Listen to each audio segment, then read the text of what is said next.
Abinash Dutta maternity hospital, Ahiritola এই জায়গায় একজন ভদ্রমহিলা পড়ে আছে। এই দেখুন ভদ্রমহিলা, অনেক দিন থেকে দেখছি খুব কষ্টে আছে। এমনও আছে চোখে দেখে না, এমনও আছে চোখে দেখে না ভদ্রমহিলা। হ্যাঁ, বয়স তো অনেক হয়েছে, বয়স 90 পার হয়ে গেছে।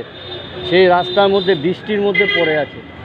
হ্যাঁ, একটু দয়া যদি হয় কারো, কোনো ওয়েলফেয়ার সোসাইটি যদি কেউ দেখে থাকেন আমার ভিডিও, তবে কাইন্ডলি দয়া করে এই মহিলাকে মায়ের সমতুল্য এই মহিলাকে তুলে নিয়ে গিয়ে ভালো করে রাখুন। এটাই ধর্ম, এটাই কর্ম।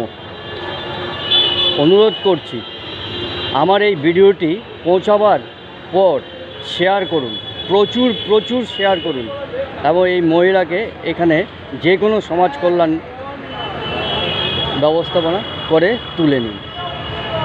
অনুরোধ করছি, হাত জোর করে বলছি। এই পুজোর সময়, আজকে 5 তারিখ, পুজোর সময় এই ভদ্রমহিলা রাস্তায় পড়ে আছে। খুব কষ্ট হচ্ছে, এটা সহ্য হয় না, সহ্যের বাইরে। অনুরোধ, নমস্কার।